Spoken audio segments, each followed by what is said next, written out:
The soft golden light of December dawn filtered through the frost-covered windows of Anmer Hall, casting dancing shadows across the walls of the Georgian country home.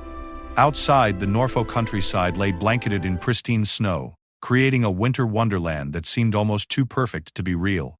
But inside the warm, inviting rooms of the Wales family's beloved retreat, something even more magical was about to unfold. Christmas morning had always held a special place in the hearts of the royal children, but this particular December 25th would become a cherished memory that would be talked about for years to come. The excitement that had been building for weeks was about to reach its peak as three young hearts prepared to discover what thoughtful surprises their parents had carefully chosen for them. In homes across the world, children wake on Christmas morning with anticipation coursing through their veins. But at Anmer Hall, where privacy meets tradition and love knows no royal protocol, Prince George, Princess Charlotte, and Prince Louis were about to experience something that would remind everyone watching that beneath the titles and the public appearances, they were simply children who adored their parents and treasured every moment of family joy. What happened that morning would capture hearts, bring tears of happiness, and show the world that the most precious gifts aren't always the ones that come wrapped in beautiful paper. Sometimes they're the moments of pure, unfiltered joy shared between a family who, despite their unique circumstances, cherishes the simple pleasures of being together. The ancient floorboards of Anmer Hall creaked gently as tiny feet made their way down the corridor in the early hours of Christmas morning. Prince Louis, barely 5 years old and buzzing with the kind of energy that only Christmas could bring, had been the first to wake. His sandy blonde hair stuck up at odd angles, and his favorite dinosaur pajamas were twisted from a night of restless sleep filled with dreams of presents and family fun. Catherine had heard the soft patter of feet outside her bedroom door and smiled to herself, knowing that in just moments, their peaceful morning would transform into the beautiful chaos that she had come to associate with Christmas at their Norfolk home. William stirred beside her, already aware that their youngest was up and about, probably trying to decide whether he was brave enough to wake his siblings or venture downstairs alone. The decision was made for Louis when Princess Charlotte's door opened with a quiet click. At 8 years old, she had developed the wisdom to know that Christmas morning was always better when shared, and she had heard her little brother's excitement through the thin walls of the country house. Her long brown hair cascaded over her shoulders as she peeked out into the hallway, spotting Louis standing uncertainly near the top of the stairs. "Louis," she whispered, her voice carrying the authority of an older sister mixed with the excitement of Christmas morning. "We should wait for George before we go down." Prince George, now 10 and increasingly aware of his role as the eldest, had actually been awake for nearly an hour. Unlike his younger siblings, he had learned to savor these quiet moments before the day began in earnest. He had been lying in bed looking out his window at the snow-covered gardens and thinking about all the Christmases that had come before this one. Each year seemed to bring new traditions, new memories, and new reasons to appreciate how special their family time at Anmer Hall truly was. The sound of his siblings' hushed conversation in the hallway brought a smile to his face. George climbed out of bed and opened his door to find Charlotte trying to convince Louis that they should brush their teeth before going downstairs, while Louis argued that Father Christmas wouldn't mind if they checked their stockings first. "Mummy and Papa are probably already awake anyway," George said, settling the debate with the diplomatic skills he had been unconsciously developing. "But Charlotte's right. We should at least look presentable before we wake them properly." Meanwhile, Catherine and William had indeed been awake, listening to their children's morning negotiations with the kind of parental amusement that came from years of Christmas morning experience.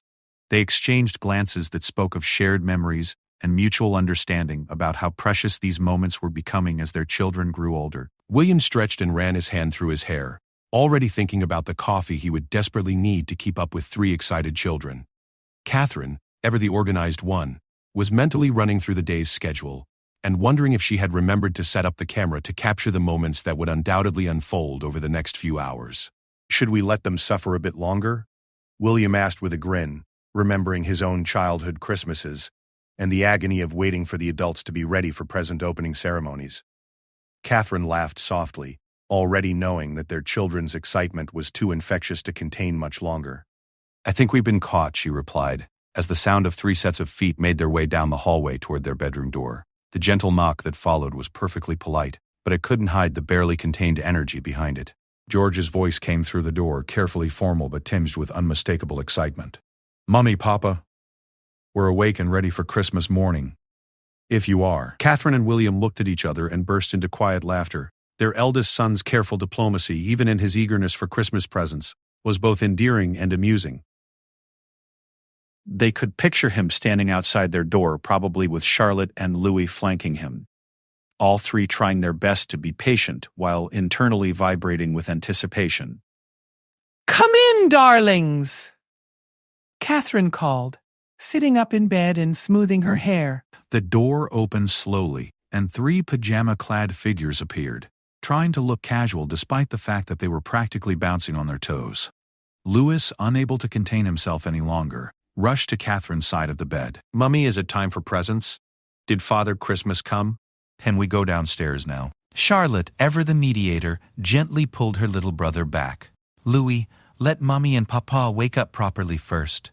George stood in the doorway, torn between his desire to maintain his growing maturity and his genuine excitement about the day ahead. At 10, he was old enough to understand that Christmas wasn't really about Father Christmas anymore, but young enough to still find magic in the traditions and the family time that the holiday brought.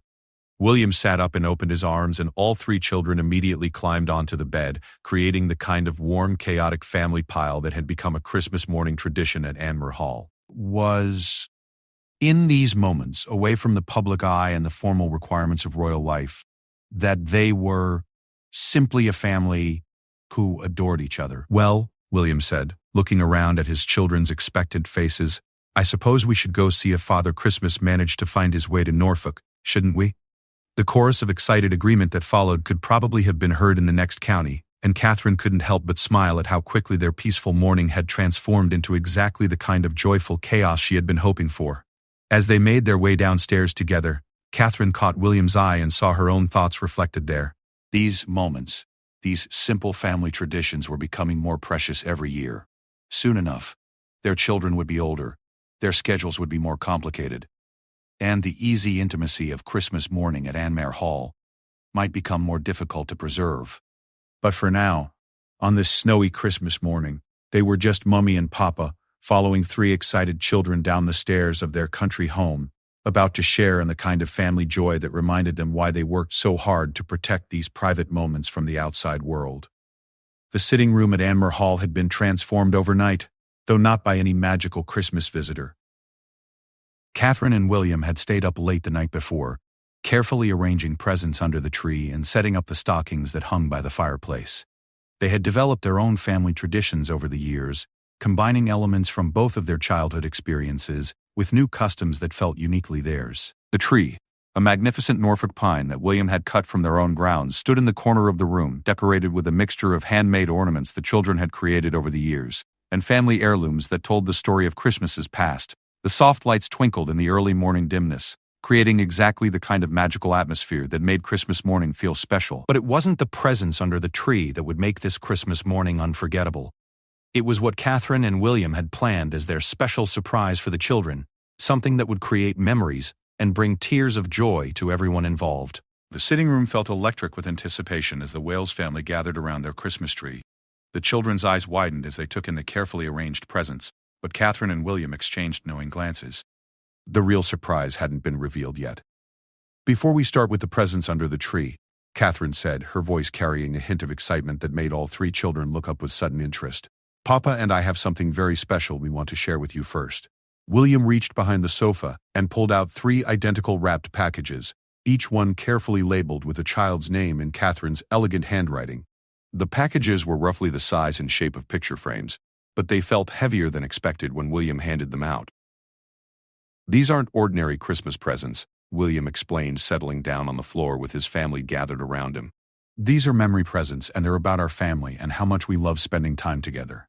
Prince George, as the eldest, was given the honor of opening his first.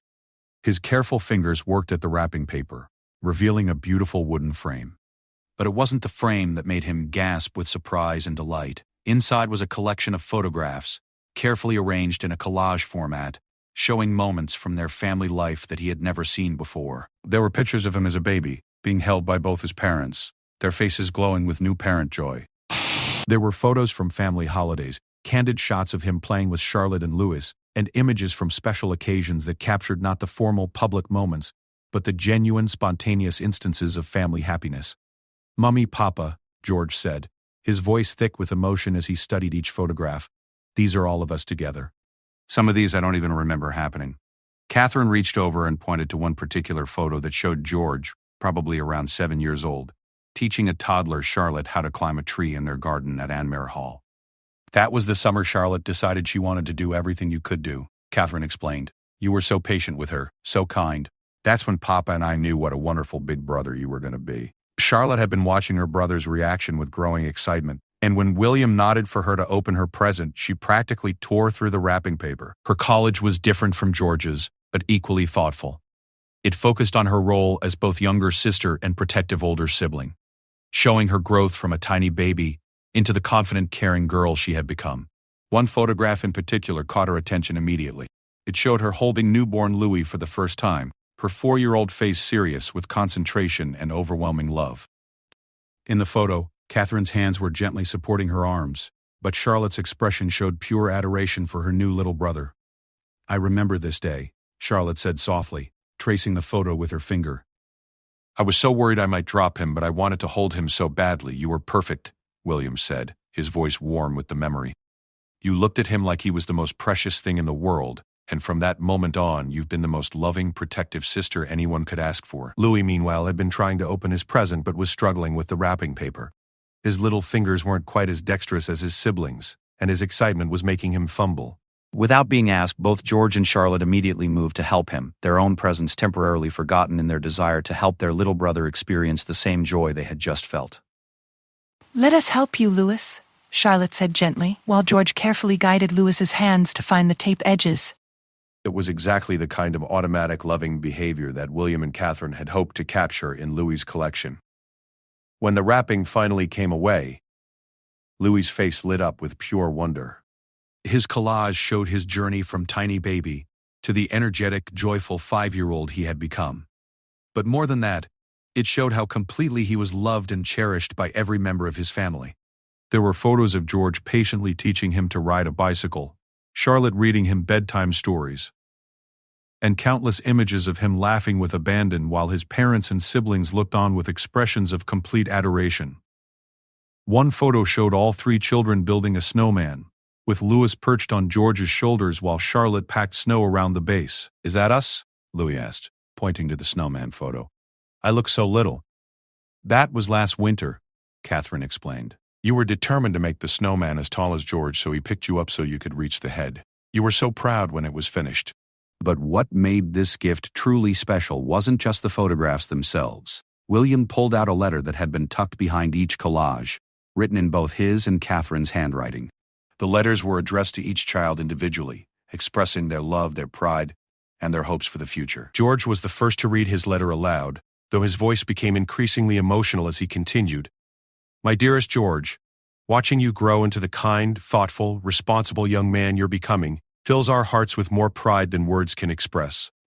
You approach everything with such dignity and grace, but more importantly, you never forget to be loving and fun with your brother and sister. You are going to do amazing things in your life, but the thing that makes us most proud is simply who you are as a person. Caring, funny, intelligent, and deeply good. By the time George finished reading, there were tears in Catherine's eyes. Seeing their eldest son, who was growing up so quickly and shouldering responsibilities that most children his age couldn't imagine, touched by such a simple expression of love, reminded her why these private family moments were so important. Charlotte's letter focused on her unique position in the family and the remarkable empathy and strength she had already begun to show. Our darling Charlotte, you bring such joy and light to our family. Your laugh is infectious, your kindness is boundless, and your determination inspires us every day. You have this wonderful ability to take care of everyone around you while still being completely yourself. We love watching you discover the world and make it a better place simply by being in it. It still hasn't been. Charlotte wiped her eyes with the back of her hand, trying to maintain her composure but clearly overwhelmed by the thoughtfulness of the gift. This is the best present ever, she declared, hugging the frame tightly to her chest. Louis's letter was shorter but no less heartfelt. Our sweet Louis, you fill every day with laughter and adventure. Your curiosity about everything, your ability to find joy in the smallest things, and your huge loving heart make our family complete. You remind us every day that life is meant to be fun, and we are so grateful that you're our little boy. Louis didn't fully understand every word of his letter, but he understood that it was something special from his parents, something that was just for him. He clutched his frame and looked up at William and Catherine with the kind of pure love that only young children can express so openly. "Mummy, Papa," he said seriously, "this is better than toys." The room fell quiet for a moment, as the weight of that statement settled over everyone. Here was their youngest child, who had been excited about presents and Father Christmas, declaring that these expressions of family love were more valuable than anything else he could have received. Catherine reached over and pulled Louis into her lap, while George and Charlotte moved closer to their parents. "That's exactly how we feel too, darling," Catherine said softly. "The best presents aren't things we can buy. They're the memories we make together and the love we share." William looked around at his family, all of them holding their photo collages and letters, and felt a wave of gratitude so strong it almost took his breath away.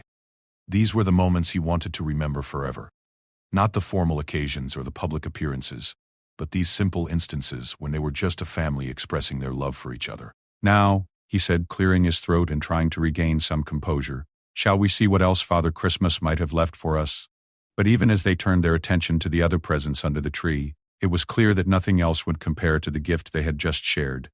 The photo collages and letters would become treasured possessions, looked at again and again in years to come, reminding them of this perfect Christmas morning, when they had taken the time to tell each other exactly how much they meant to one another. The emotional intensity of the photo gifts had created a beautiful foundation for the rest of Christmas morning, but Catherine and William weren't finished with their surprises.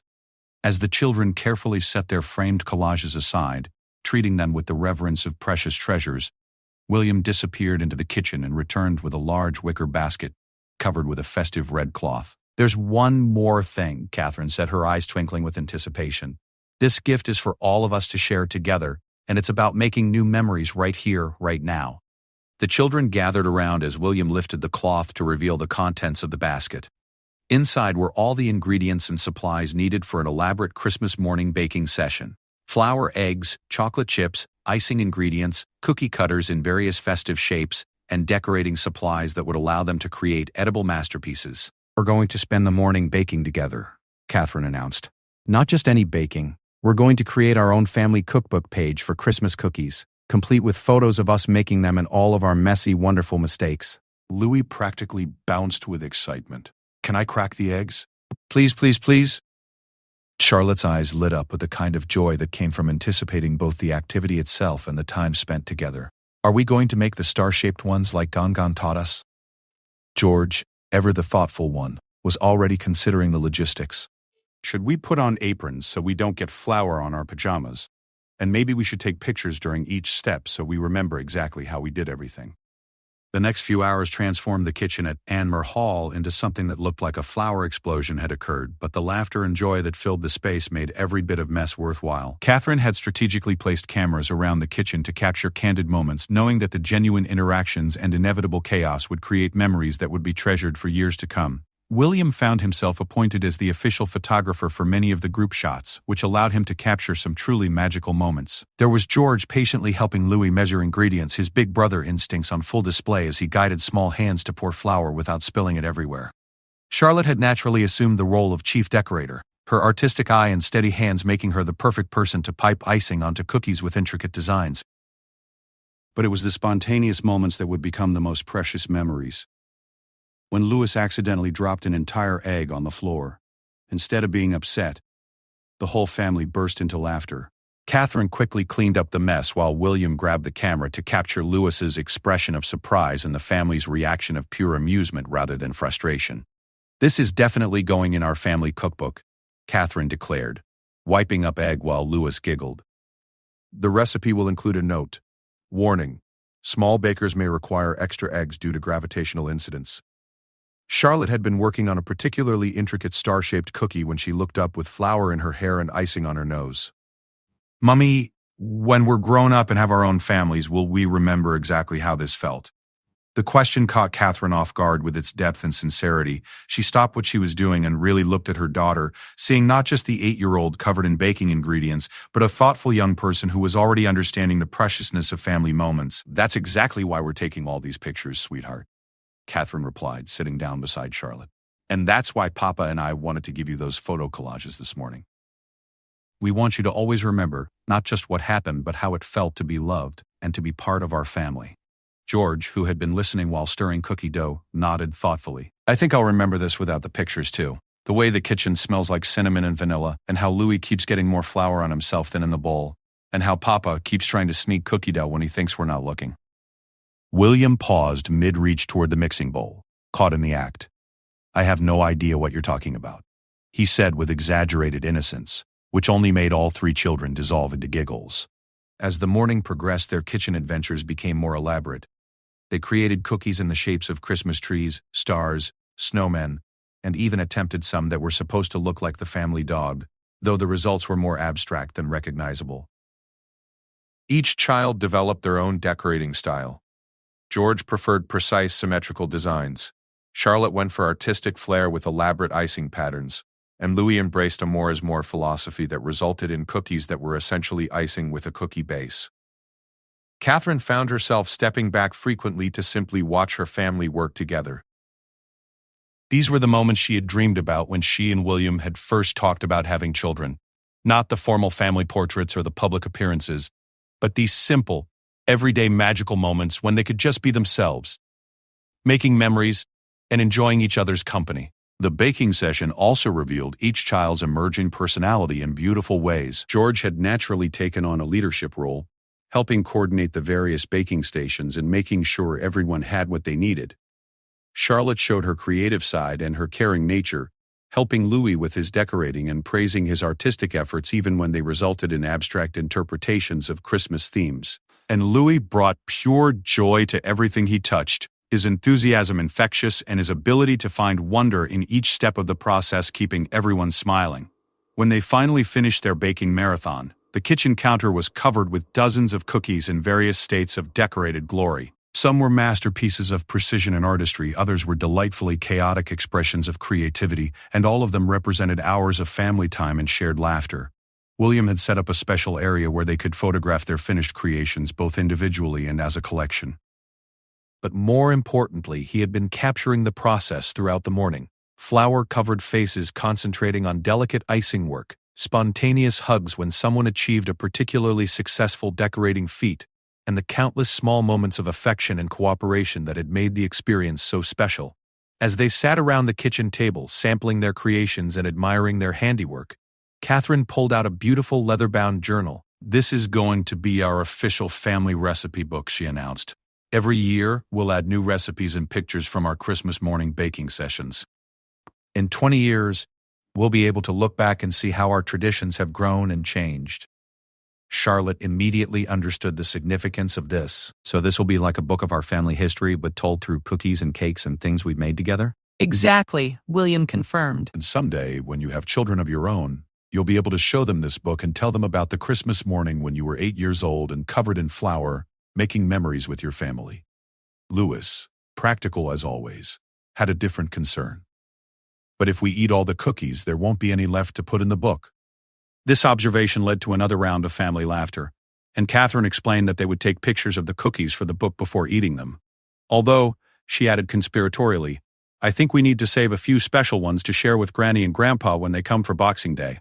As the afternoon wore on, the family continued their Christmas celebrations, but everything was colored by the warmth and connection they had created during their morning together. The expensive presents under the tree were opened and appreciated, but it was clear that the photo collages and the baking adventure had created the day's most meaningful memories. When evening came and the children were finally tucked into bed, exhausted from a day full of excitement and family time, Catherine and William found themselves sitting by the fire, looking through the photos they had taken throughout the day. Each image told a story of family love, growing children, and the kind of Christmas magic that couldn't be purchased or planned. It could only be created through genuine care and attention to what really mattered. "Do you think they'll remember this when they're older?" William asked, echoing Charlotte's earlier question. Catherine smiled, thinking about the joy on their children's faces throughout the day, the way they had worked together, supported each other, and expressed such genuine appreciation for both the photo gifts and the family time. "I think this is exactly the kind of Christmas they'll tell their own children about someday," she replied. "Not because of what we gave them, but because of how loved they felt and how much fun we had just being together." Outside, snow continued to fall over Norfolk, blanketing Anmer Hall in peaceful quiet.